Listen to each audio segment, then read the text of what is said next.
capítulos 13 e 14 do livro de Levítico mostram em detalhes a lei dada pelo Senhor para a cura da pessoa leprosa. O que será discutido aqui neste espaço é a ligação do ritual da cura da lepra, que foi chamada pelo próprio Senhor como uma praga, com o próprio ritual e cerimônia da Páscoa, que foi instituída tendo como base a saída do povo de Israel lá do Egito, e especialmente a ligação com a última praga, onde os primogênitos de todo o Egito foram mortos, exceto aqueles que seguiram as instruções que o Senhor tinha dado ao povo de Israel. Note que alguns acham que a praga descrita nos capítulos 13 e 14 de Levítico não é necessariamente lepra, mas uma descoloração da pele. Repito que o entendimento das pragas do Egito é de grande importância para entendermos também vários acontecimentos na história do povo de Israel e, em geral, o povo do Senhor, pois vemos várias ligações de tudo isto com o livro do Apocalipse, o que pode ser uma surpresa para muitos.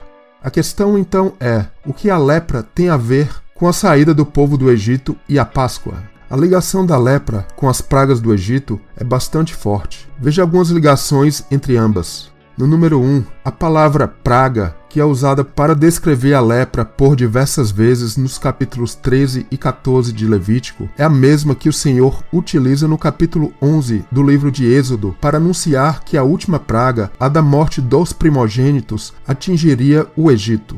Êxodo, no capítulo 11, verso 1. E o Senhor disse a Moisés: ainda uma praga trarei sobre Faraó e sobre o Egito, depois vos deixará ir daqui.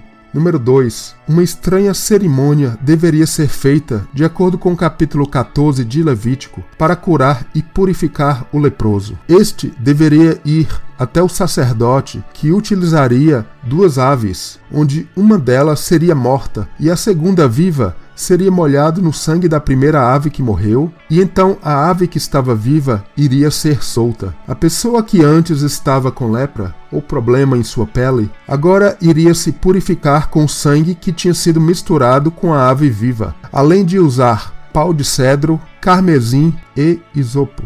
Na saída do Egito, o que vemos é que também tivemos a morte dos primogênitos do Egito, que se relaciona à primeira ave, e por outro lado, o povo de Israel foi salvo através do sangue do cordeiro colocado na verga das portas, que se alinha à segunda ave que sairia viva, mas que antes seria banhada com o sangue da primeira, o que de passagem se relaciona à obra e às 2 vindas de Cristo, onde temos a sua morte que nos traz a ressurreição.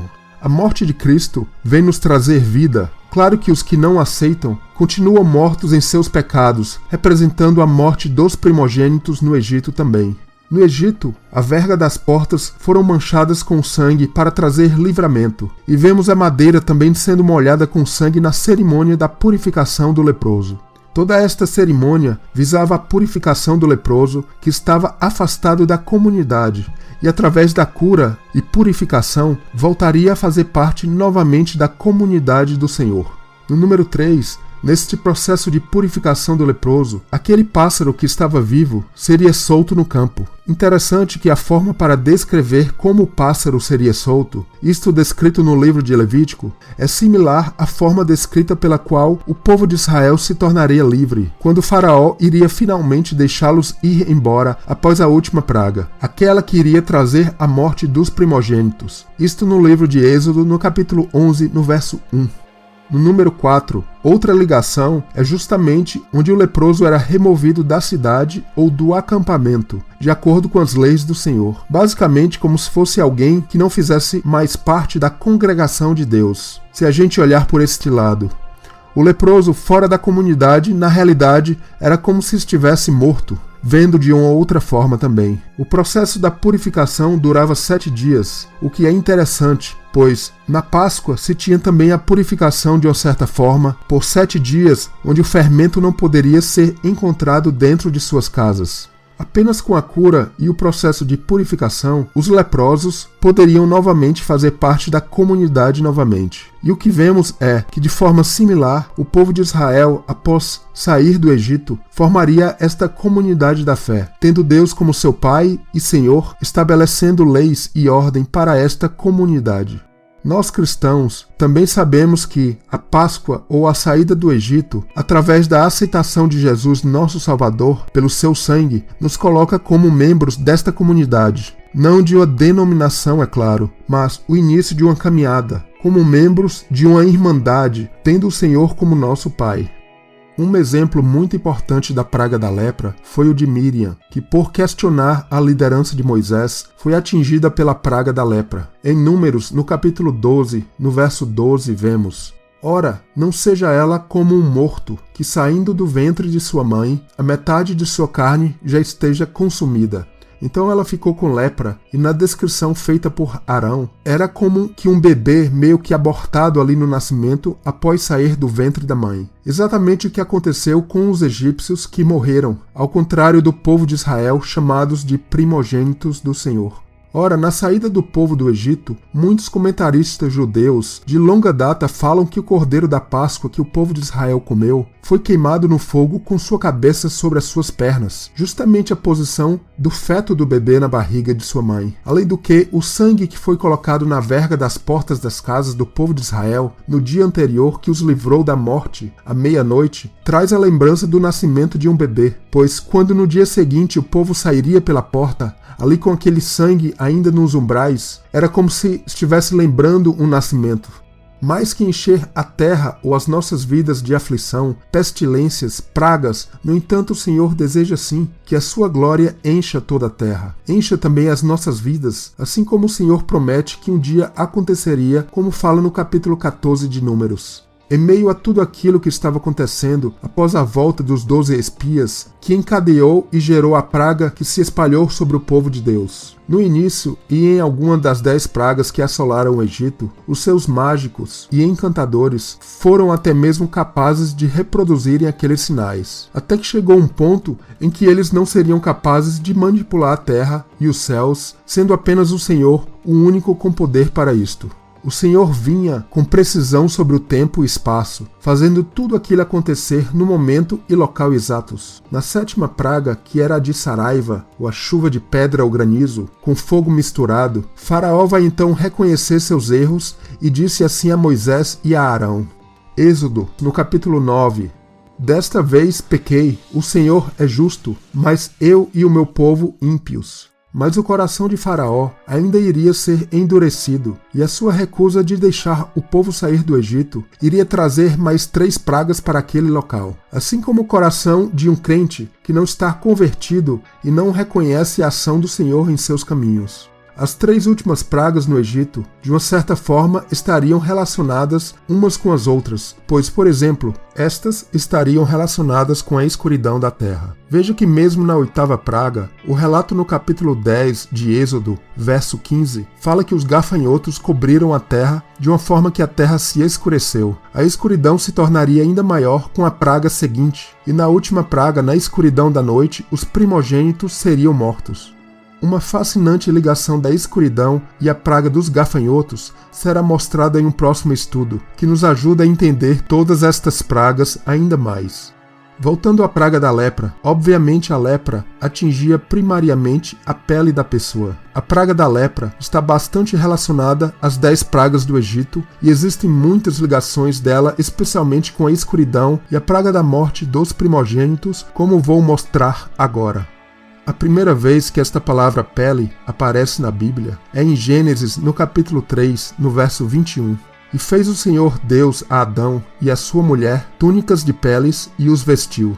Adão e Eva perceberam sua nudez após a desobediência, e agora Deus vem e traz para eles vestes de túnicas de pele de um animal. Muitos comentaristas judeus falam que Adão e Eva eram revestidos da glória e da luz de Deus, e que após o pecado, eles passaram a ser cobertos com peles. Na Bíblia se tem muito jogo de palavras, e a língua hebraica é muito rica nisto, em elucidar estas ligações entre temas e palavras. A palavra pele e luz, no hebraico, tem pronúncia bastante similares. Inclusive, a escrita é similar, onde apenas uma letra no início as diferenciam. A pele na palavra de Deus está muitas vezes ligada à cobertura, a uma roupa, e não é de se estranhar que a luz também está relacionada a tudo isto.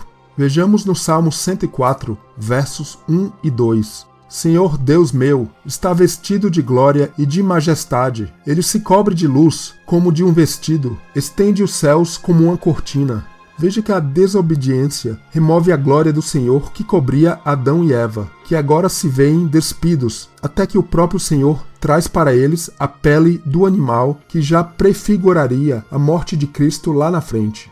No capítulo 16 do livro de Jó, ele diz no verso 15 que costurou pano de saco sobre sua pele, o que mostra novamente esta ligação da pele com a vestimenta.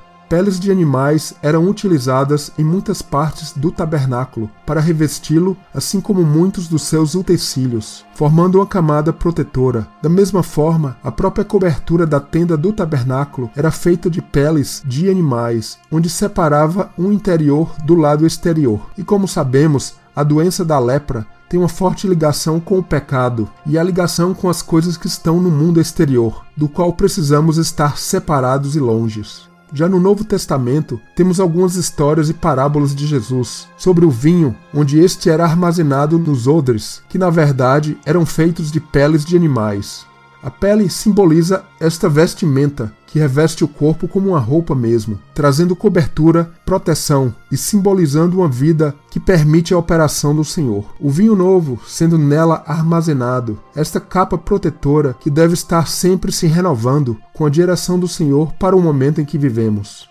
No livro de Lamentações, vemos a triste imagem dos nobres de Israel. Na verdade, ali, os nazireus, aqueles que de nascença ou por um período se dedicavam por completo às coisas do Senhor. Eles que antes tinham aspecto saudável, polidos como a sáfira, agora a imagem deles com uma cor modificada, suas peles pregadas aos ossos, como o verso mostra, secas como um pedaço de pau. Interessante que a palavra seca é a mesma que envergonhado, nos trazendo a lembrança novamente do Jardim do Éden, quando Adão e Eva inicialmente estavam despidos, mas não envergonhados, mas depois iriam perceber sua nudez, que os levou a um estado de vergonha.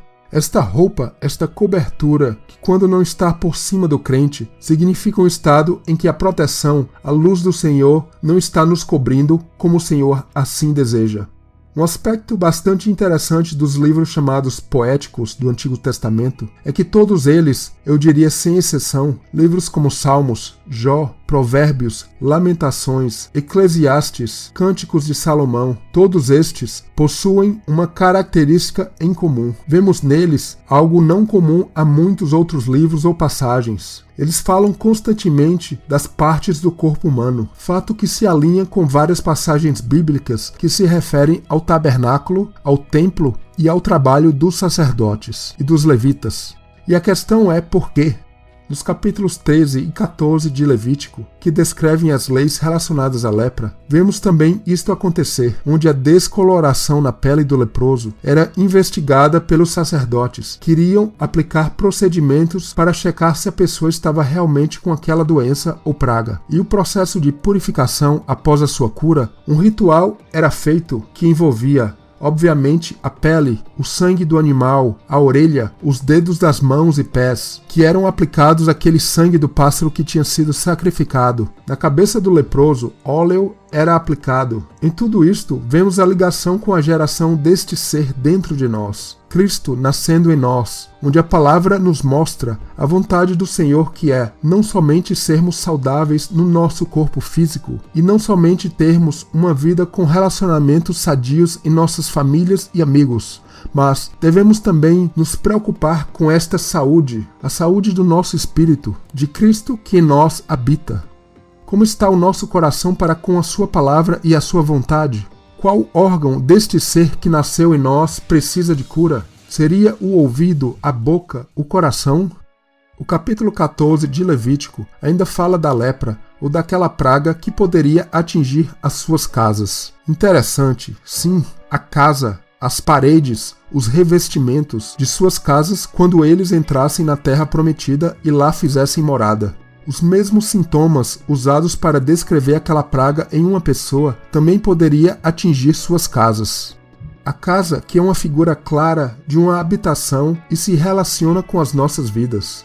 o processo de cura e purificação da pessoa e da casa era exatamente o mesmo. A nossa casa, literalmente, o local onde moramos, deve ser um local onde o Senhor e o Espírito Santo possam entrar. Tudo que fazemos lá dentro, tudo que vemos, falamos, deve ser dedicado ao Senhor. E com certeza a mesma regra vai para nossas vidas espirituais. Esta nossa casa, onde habita este ser, o Senhor que espera que estejamos cuidando também do nosso espírito, para que nossas vidas espirituais possam ser revestidas e cobertas pela luz de Cristo.